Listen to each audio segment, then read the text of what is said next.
Պավել Կարապետյանի շուրջ երեկվա իրադարձությունից հետո նաև շատ թեմատիկներ ակնարկում էին, որ սա ուղղակի Ռուսաստանից, այսպես ասած, հրահանգված է։ Դուք եք շարունակում պնդել, որ Ռուսաստանը հիբրիդային պատերազմ է մղում Հայաստանի դեմ եւ այս գործընթացները հենց Կրեմլից են, այսպես ասած, հրահանգում։ Ես փոխադարձ վստահության վրա հիմնված շատ սերտ աշխատանքային հարաբերություններ ունեմ Ռուսաստանի Դաշնության նախագահի, Ռուսաստանի Դաշնության կառավարության ղեկավարի հետ եւ ես չեմ կարող հավատալ, որ նրանք Կրեմլից կարող է այդպիսի գործողություններ կամ կառավարությունից սպիտակ տուն են անվանում իրենց կառավարությունը նույնպես կարող է Հայաստանի դեմ նման գործողություններ լինել, բայց չեմ բացառում եւ մեծ է հավանականությունը, որ Ռուսաստանում այնուամենայնիվ կան որոշակի շրջանակներ,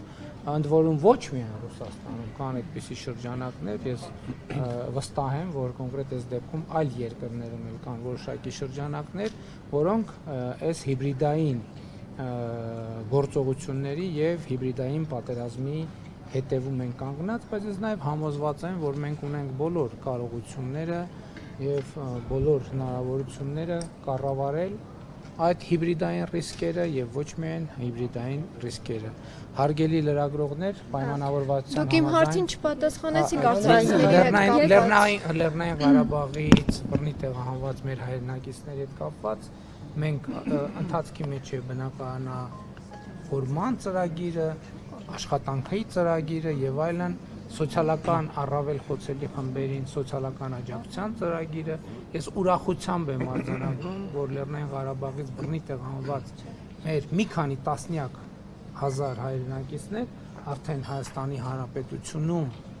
աշխատանք ունեն, աշխատում են եւ ես համոզված եմ, որ նաեւ մեր աջակցությամբ նրանք կտնավորվեն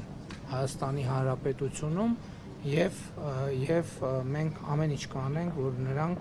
իրենց զգան մաքսիմալ լիարժեք, չնայած ես կարծում եմ, որ դրա համար պետք է աշխատանքի հարցը լուծել, ուրիշ որևէ լրացուցիչ բան անելու անհրաժեշտություն չկա, որովհետեւ նրանք գտնում են իրենց հայրենիքում, իրենց տանը եւ քաղաքացիություն կստանան եւ իրենք վերջնականապես կգտնվեն իրենց պետության մեջ։